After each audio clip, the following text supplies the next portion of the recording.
안녕하세요. 프램프시입니다. 여러분의 구독과 좋아요는 큰 힘이 됩니다. 지난 10월 30일부터 3일 연속으로 진행된 요코하마 야구장 경기에서 야구 팬들을 대상으로 한 C19 감염 인체 실험이 있었습니다. 오늘 국회에서 그 결과가 일부 보고되면서 다시 7일과 8일에 도쿄돔에서 한 번 더 진행하기로 했습니다.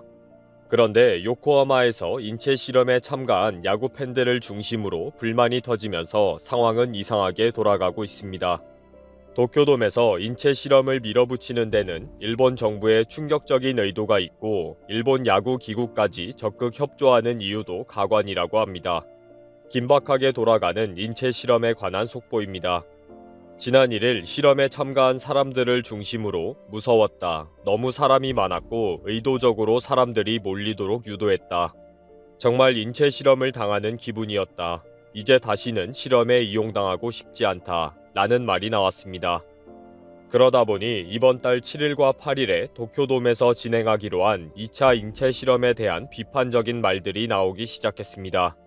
특히 도쿄올림픽을 위해 라는 명분에 대해 불만을 터뜨리는 사람들이 많은데 국민들의 85%가 당장 취소해라 라는 여론이 있기 때문입니다. 또 10일부터 447만 장 팔린 올림픽 티켓의 환불이 시작되는데 900억 엔의 입장료 수입이 거의 없게 된다는 거죠. 지금 환불 희망자들이 줄을 서고 있는 상황인데 무슨 인체 실험이냐는 것입니다.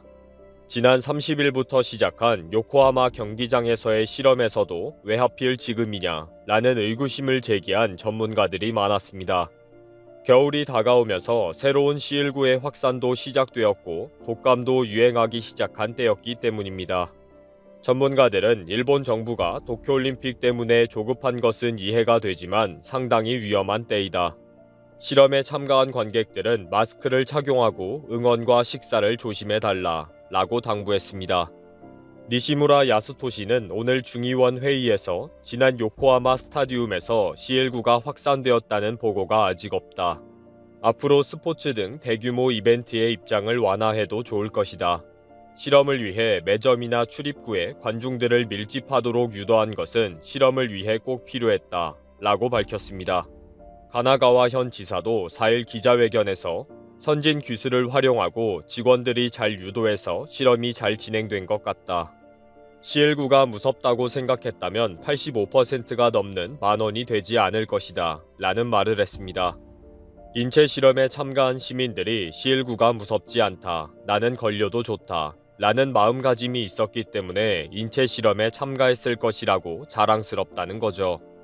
정말 말도 안 되는 이유를 대서 일반 시민을 대상으로 계속 실험을 하겠다는 것입니다. 이 와중에 오는 7일과 8일 도쿄돔에서 열리는 요미우리 자이언츠와 야쿠르트 스왈로스의 경기에도 같은 실험이 이어질 예정입니다. 돔구장은 밀폐된 장소라 C19 감염 위험이 더욱 큰 것으로 알려져 있습니다. 그러다 보니 결국 요코하마 경기장에서 제대로 C19 감염과 확산이 되는 인체 실험이 성공하지 못했다고 제대로 감염이 되도록 도쿄돔에서 하는 것이다. 라는 말까지 나오고 있는 것입니다.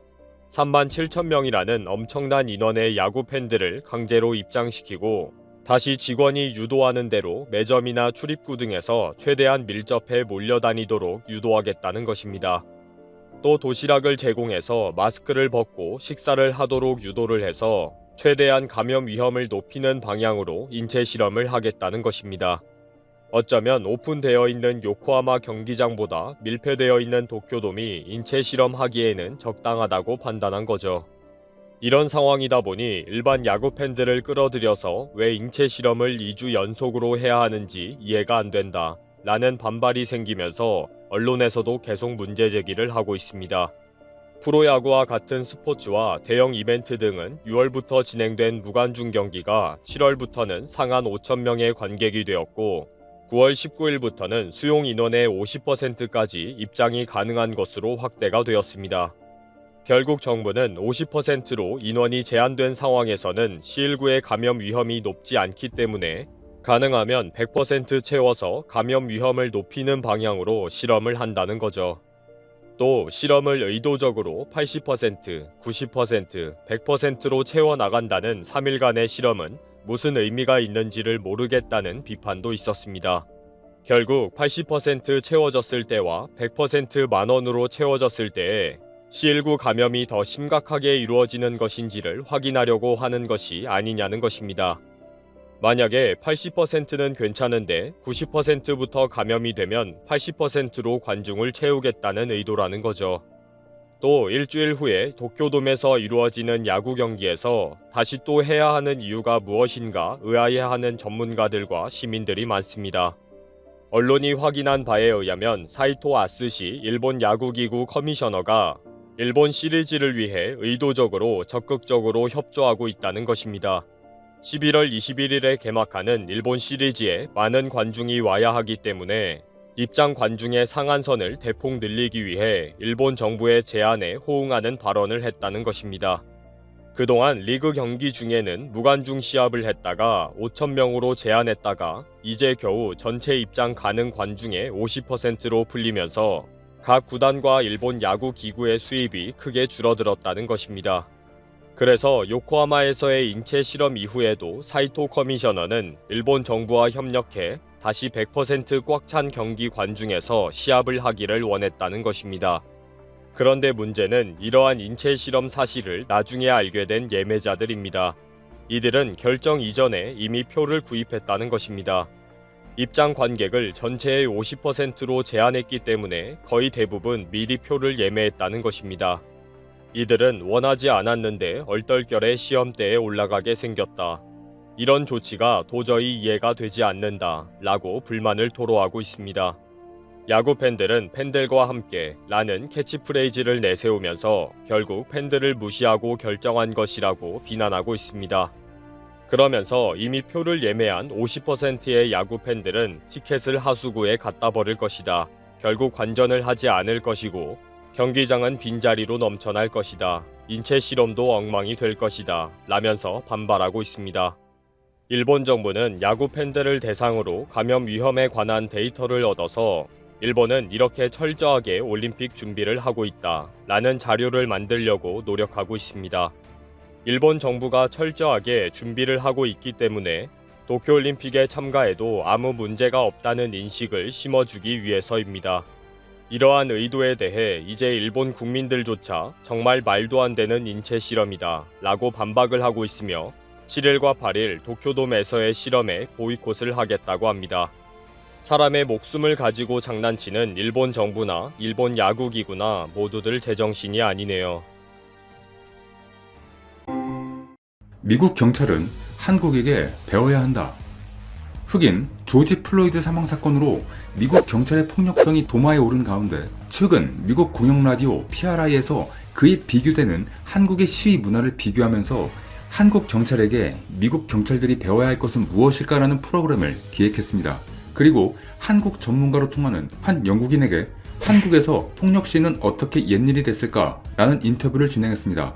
그 영국인은 인터뷰에서 한국 경찰이 20여 년 전 국제사회의 지탄 속에 체류탄 사용을 금지하기로 결정하였고 그 이후 이를 실천에 옮기는 노력 등을 통해 신뢰도를 높였고 동시에 시위대도 폭력의 사용은 시위 명분을 깎는 행위라는 것을 자각하면서 점진적으로 시위 문화도 바뀌었다고 설명했습니다.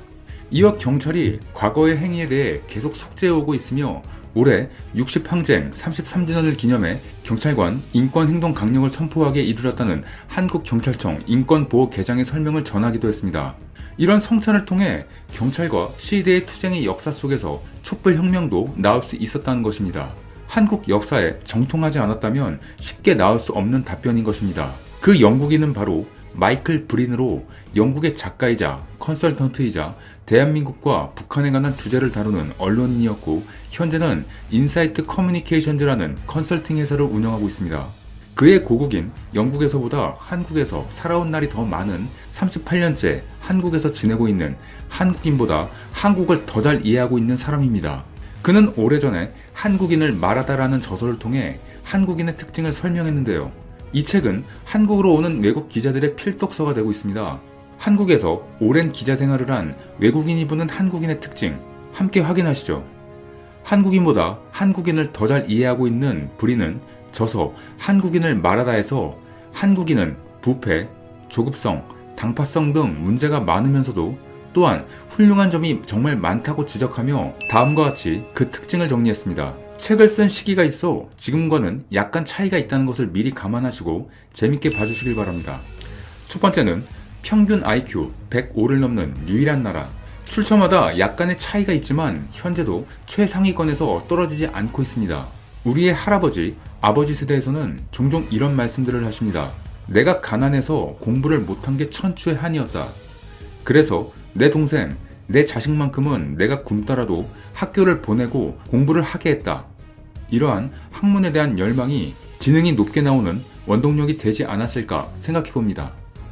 두 번째, 일하는 시간 세계 2위, 평균 노는 시간 세계 3위인 잠없는 나라. 맞습니다. 회식을 2에서 3차까진 기본으로 하죠. 그리고 아침엔 정시 출근을 하죠. 물론 지금은 회식 문화가 많이 달라지고 있긴 합니다. 일할 때는 확실히 일하고 놀 때도 확실히 노는 우리 민족. 맞습니다. 세 번째, 문맹률 1% 미만인 유일한 나라. 문맹률 1% 미만이 가능했던 것은 바로 한글의 우수성이죠. 세종대왕님이 창제하신 한글은 지금 전 세계에서 극찬을 받고 있습니다. 노벨 문학상 수상자이자 인권운동가인 대지의 작가 펄 벅은 세계에서 가장 단순한 글자이자 가장 훌륭한 글자라고 했고, 영국의 역사 다큐멘터리 작가인 존 맨은 모든 언어가 꿈꾸는 최고의 문자, 세계의 알파벳이라며 극찬을 했습니다. 또한 미국의 언어학자인 게리 레드야드 교수는 그 무엇보다 비교할 수 없는 문자의 사치이자 세계에서 가장 진보한 언어라며 동원할 수 있는 최고의 찬사를 했습니다. 네 번째는 미국과 제대로 전쟁했을 때 3일 이상 버틸 수 있는 8개 국가 중 하나인 나라. 그렇습니다. 현재 우리나라는 소총 한 자루 만들 수 없었던 과거를 가졌었지만 현재는 전 세계로 무기 수출을 확대하고 있는 세계 6위의 군사력 강국이 되었습니다. 다섯 번째, 세계 유일의 분단 국가이며 아직도 휴전 중인 나라. 내전으로 분단된 국가는 몇 곳이 있습니다. 하지만 우리나라는 슬프게도 외세에 의해 분단된 국가죠. 한국이 강대국이 되어 북한을 흡수 통일하여 세계 최강국이 될 수 있기를 간절히 바랍니다. 여섯 번째로, 노약자 보호석이 있는 5개국 중 하나인 나라. 동방예의지국, 다른 설명은 필요 없겠습니다. 일곱 번째는 세계 2위의 경제대국 일본을 발톱 사이에 때만큼도 안 여기는 나라. 일본은 지금 미국, 중국에 이어 3위로 내려앉았습니다. 코로나로 인해 일본의 경제는 더욱 침체하고 있습니다. 더 말이 필요 없습니다. 여덟 번째는 여성부가 존재하는 유일한 나라. 그때는 우리나라가 유일하였나요? 하지만 지금은 많은 국가들이 여성부가 존재하고 있습니다. 시청하고 계시는 형님, 누님, 아우님들이 남녀로 갈라져 싸우실까봐 더 이상의 자세한 얘기는 생략하겠습니다. 우리는 다 같은 대한민국의 자손들입니다. 아홉 번째는 음악 수준이 가장 빠르게 발전한 나라. BTS, 싸이, 블랙핑크. 이틀 세 팀만 호명해도 더 이상의 설명은 필요 없을 것 같습니다. 열 번째로, 지하철 평가 세계 1위로 청결함과 편리함 최고인 나라. 우리나라의 지하철은 세계에서 가장 이용하기 편한 노선으로 이루어져 있다고 평가받고 있습니다. 그리고 거의 모든 역은 사람이 뛰어내릴 수 없도록 스크린 도어가 설치되어 있어 외국 사람들이 보면 미래의 지하철 시설을 보는 듯한 느낌마저 든다고 합니다. 다음으로 11번째는 세계 봉사국 순위 4위인 나라. 2007년 태안 기름 유출 사고 다들 기억하시죠? 적어도 생태계가 복원되는데 20년 이상은 걸릴 것이라는 예측과 달리 10년이 걸리지 않았습니다. 이런 놀라운 생태계 복원에는 물론 전문가들의 노력도 있었지만 120만 명에 달하는 자원봉사자들의 헌신적인 봉사가 큰 역할을 했습니다. 오죽했으면 말 많은 인근의 대마도까지 가서 쓰레기 수거 봉사를 한 것을 보면 봉사를 정말 많이 하는 것을 알 수 있습니다. 12번째는 문자가 없는 나라들에게 유엔이 제공한 문자를 가지고 있는 나라. 이것은 바로 한글입니다. 확인을 해본 결과 한국, 북한을 제외한 한글을 국어로 삼고 있는 나라는 공식적으로는 없는 것 같습니다. 부족 단위의 아프리카 오지의 일부가 한글을 사용하고 있지만 말입니다. 하지만 한글의 우수성과 한글의 문화가 널리 알려지면서 한글을 배우려는 세계인들이 많이 늘어나고 있는 것은 사실입니다. 다시 한번 세종대왕님께 감사드립니다. 다음으로 13번째는 가장 단기간에 IMF를 극복해 세계를 경악시킨 나라. IMF, 정말 힘든 시기였습니다. 그렇게 힘든 시기에 시발점은 알 수 없으나 대한제국의 국제보상운동처럼 금 모으기 운동이 일어났습니다. 금은 곧 달러처럼 쓸 수 있으니 장롱 속에 잠자고 있는 금을 모아 나라빚을 갚자는 것이었습니다. 이렇게 확산된 외채상환 금 모으기 운동은 1998년 1월부터는 KBS 방송국의 금 모으기 캠페인이 시작되면서 전 국민이 보상과 헌납의 방식으로 금을 모으기 시작하였습니다. 결혼 반지와 돌반지가 나왔고 운동선수들은 금메달을 내놨습니다. 고 김수환 추기경도 금으로 된 자신의 십자가를 내놨습니다. 부모의 등에 업혀온 코흘리의 아이부터 백발의 어르신까지 수백만의 국민들이 금 모으기에 동참하기 위해 길게 줄을 섰습니다. 위안부 피해 할머니들도 금반지를 내놨고 재해동포들까지도 합세했습니다. 그렇게 온 국민이 모은 금이 석 달 동안 227톤으로 18억 달러어치, 현재 기준으로 2조 5천억 원어치였습니다. 금 모으기에 동참한 사람 숫자만 약 351만 명이었습니다. 금 모으기 운동은 실제적으로 외환위기 탈출의 발판이 되기도 했으나 하루속히 나라빚을 갚고 금융위기를 극복하자는 국민들의 단결력을 보여준 사례로 외국인들에게는 불가사의한 한국인의 힘의 하나로 인상이 남았습니다. 그도 그럴 것이 외국에서는 이렇게 단체로 무엇인가를 하지 않습니다. 2015년 8월 한 방송사에서 광복 70주년 대국민 의식조사를 했는데 광복 이후 가장 자랑스러웠던 순간은 월드컵 4강 진출이었고 그 뒤가 88 올림픽 개최, 세 번째가 IMF 극복, 금 모으기 운동으로 꼽혔습니다. 그리고 현재는 IMF 상황국에서 지원금을 주는 나라로 바뀌었습니다. 비온 뒤에 땅이 굳는다. 이 속담이 가장 잘 어울리는 나라는 바로 대한민국일 것입니다. 다음으로 14번째는 유럽 통계 세계 여자 미모 순위 1위인 나라 대한민국. 그때도 우리나라 여자 미모가 상당했나 봅니다. 해외 연애 전문 매체인 스타모미터에서 발표한 2020 세계에서 가장 아름다운 여성 순위에서 국내 배우 손예진이 압도적인 1위에 랭크됐었죠.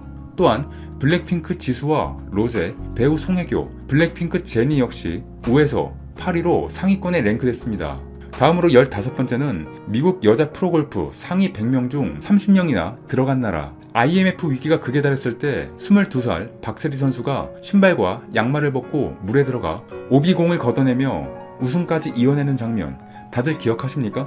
그때 그 장면은 양희은의 상록수가 입혀진 공익광고로 만들어져 애국가에까지 등장하는 신화로 탄생하며 저를 포함해 여러분들의 마음을 울컥하게 만들었습니다. 그 후 우리의 많은 대한 여성 전사들은 미 LPGA 상위권을 현재까지도 거의 독식하고 있습니다. 자랑스럽습니다.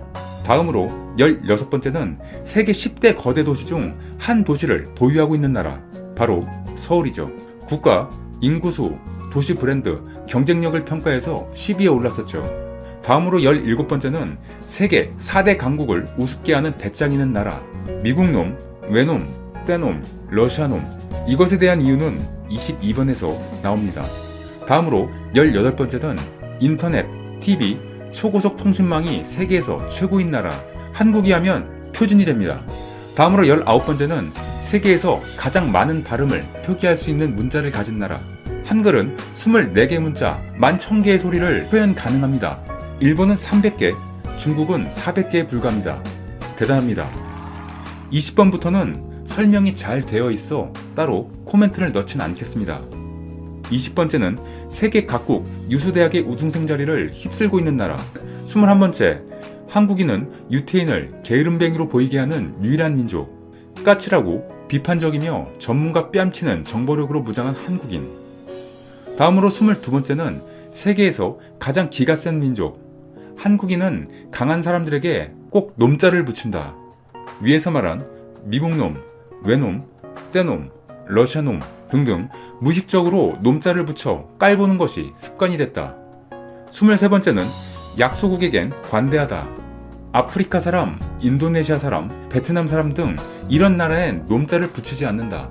그런데 요즘 베트남엔 놈자를 붙이는 경우도 있습니다. 24번째는 한국의 사냐는 음양이 강해서 충돌하기 때문에 강할 수밖에 없다. 강한 기는 강한 종자를 생산한다. 한국일 3국 중 한국의 진달래가 가장 예쁘고 인삼의 질도 월등하다. 물맛도 최고고 음식도 정말 맛있다. 다음으로 25번째는 세계에서 한국의 꿩처럼 아름다운 꿩이 없고 한국의 한우처럼 맛있는 고기는 없다. 26번째는 한국인이야말로 세계에서 가장 기가 강한 민족이다. 한국의 독립운동사만 봐도 알 수 있다. 중국은 광활한 대륙, 끝없는 사막, 넓은 고원을 언급하며 스스로를 대인이라고 부르지만 천만의 말씀이다. 얼핏 대륙에서 태어난 중국인이 마음도 넓고 강할 것 같지만 결정적으로 보면 한국보다 기가 약하다. 1932년 일본이 중국에서 만주국을 건설하고 1945년 패망하기까지 약 13년 동안 난징 대학살을 포함해 일본에 의해 죽은 사람은 3,200만 명에 육박했다. 그러나 중국인이 일본 고위층을 암살한 경우는 거의 전무했다. 그에 비해 한국은 만 35년 동안 3만 2천 명으로 중국 피학살자의 1000분의 1에 불과했지만 일본 고위층 암살 시도와 성공 횟수는 세계가 감탄할 정도였다. 1909년 안중근 의사는 하얼빈역에서 전 일본 총리 이토 히로부미를 저격했고 1932년 이봉창 의사는 도쿄에서 일왕에게 폭탄을 던졌으며 같은 해 윤봉길 의사는 상해에서 폭탄을 던져 상해 8기군, 시라가와 대장 등 일제 고위장성 10여 명을 살상했다. 1926년에는 나석주 의사가 민족 경제 파탄의 주범인 식산은행 동양 척식 주식회사에 폭탄을 투척하고 조선철도회사에서 일본인을 저격한 뒤 스스로 목숨을 끊었다. 중국과 한국은 타고난 기가 다르다. 광활한 대륙은 기를 넓게 분산시킨다. 기운 빠지는 지형이다. 반면 한반도는 좁은 협곡 사이로 기가 부딪혀 세계에서 가장 기가 센 나라가 됐다. 기가 센 나라에서 태어났으니 기센 국민이 될 수밖에 없다. 다음으로 27번째는 1950년 해방 무렵 한국은 파키스탄 제철 공장으로 견학하고 필리핀으로 유학을 떠났다. 이제는 역으로 그들이 한국으로 배우러 온다. 국력으로 치자면 끝에서 두 번째, 세 번째 하던 나라가 이제 세계 10위권을 넘보고 있다. 사실 현재는 10위권 안에 들어왔습니다. 마지막으로 28번째는 현재 한국은 중국에게 리드당할까봐 겁내고 있다. 절대 겁내지 마라. 중국과 한국은 기부터가 다르다. 세계 IT 강국의 타이틀은 아무나 갖는 자리가 아니다. 180년 주기로 한국의 기운은 상승하는데 지금이 바로 그때다. 어느 정도의 난간이 있을지는 모르지만 틀림없이 이를 극복하고 도약하리라 믿는다. 한국의 객관적 지표들이 현저히 나빠지고 있다. 보다 큰 불행의 전주곡들도 여기저기서 들려오는 듯하다. 하지만 궁즉통, 극즉반, 궁하면 통하고 극에 달하면 반전하게 된다 라고 하였으니 머지않아 반전의 기회가 오리라 믿는다. 한국인은 필리핀이나 아르헨티나, 그리스처럼 추락할 때까지 절대 지켜만 보고 있지는 않을 것이기 때문이다.